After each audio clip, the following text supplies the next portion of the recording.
Wat ek hier vir jou wys, word tans in Suid-Afrika as 'n skedule 7 middel geklassifiseer. En dit is towersampioene. Maar hulle vat die bestanddeel psilocybin wat tot op hede nog kommersieel as onwettig in Suid-Afrika beskou word. Daar is wel 'n aansoek in die Hooggeregshof gebring om hierdie verbod te gaan. En in ander lande, soos Australië, word magic mushrooms, oftewel towersampioene, selfs ingespan as hoofstroommedisyne vir psigiese gesondheid en verslawing.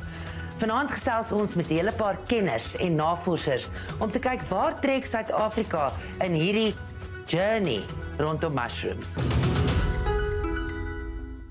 A psychedelic refers to a molecule, any kind of chemical substance that has what we call a mind-manifesting effect.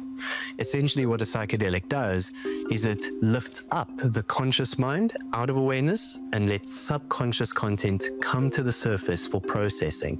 And so by using these kinds of agents, we allow people to do therapy with a much deeper awareness of their deepest needs, their feelings, the origins of certain patterns of their lives. And the psychedelic serves to enhance somebody's awareness of where all of their real difficulties and struggles come from, so that they can address the core of the problem rather than trying to just alleviate symptoms.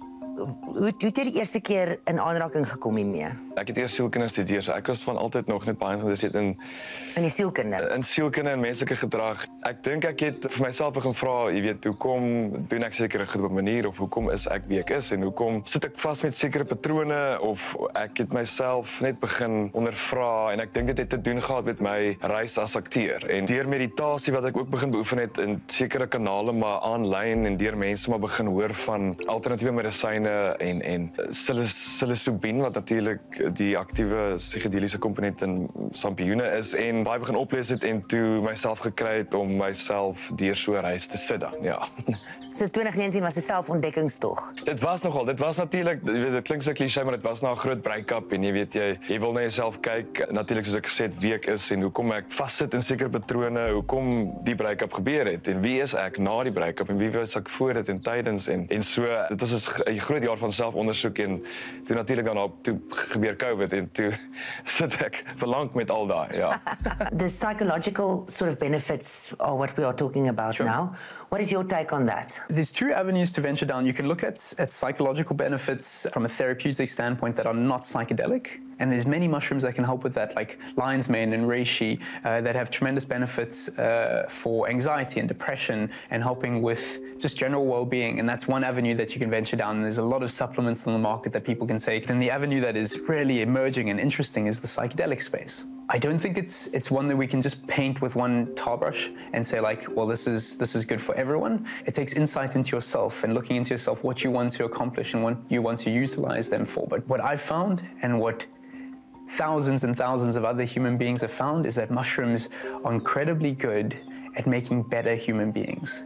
They are phenomenal at helping you look into yourself and seeing what is troubling you from either your childhood or your current life path and what change you need to invigorate in yourself. In Engels nou die default mode netwerk van jou brein sit ons 'n bietjie af of verlaag sy verkeer amper, jy weet, en dan is dit gee dit die brein kans dat ander dele van homself dan mekaar kan begin praat, jy weet, wat lanklaas of nog nooit met mekaar gepraat het nie. So en die default mode netwerk is maar waar jou ego sit en jou negatiewe self-talk en wie jy is en waar jy jouself sien in hierdie bestek van die menslike bestaan. So daai deel van die brein takes a hike for a while. Eintlik maar op die ou ende dan net 'n ongelooflike perspektief van jouself kry en waar jy is, wie jy is en waartoe jou pad is. Dis amper om soos jy weet soos daar's 'n simfonie en die klank word net bietjie sagter gedraai en jy kan ander instrumente duideliker hoor.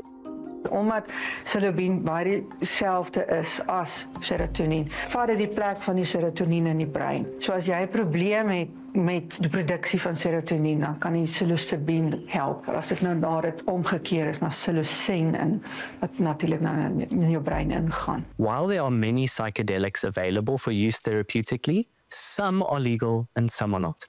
In the South African landscape, ketamine is one of the few psychedelics that is actually legal for use. So on the one hand, it's our legal alternative, while we're still doing research to see legal barriers fall around other psychedelics.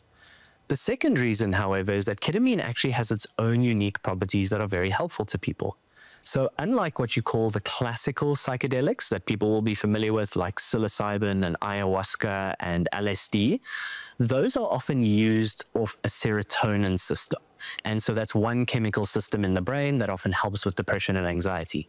Ketamine targets a different chemical system called the glutamate system. Unlike the classical psychedelics, you need to come off your psychiatric medications in order to have those psychedelics work.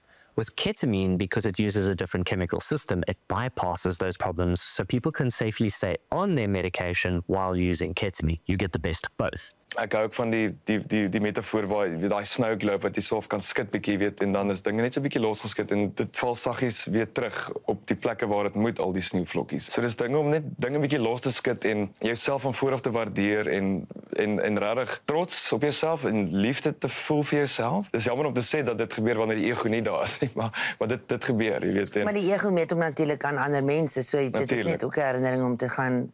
Don't sweat the small stuff. Moenie so baie dink oor wat ander mense dink nie. Ja, presies. In therapy, you can often think of your mind as a hard block of clay. Typically, you and your therapist are sitting chipping away at the clay to sculpt it into the version that you want. This can be long, laborious, and challenging. What a psychedelic does is it serves to heat up the clay of the mind. It makes it neuroplastic, highly malleable, so that when you do those very same processes, your brain is far more cooperative, far more malleable, and far more willing to be molded into the version that you seek.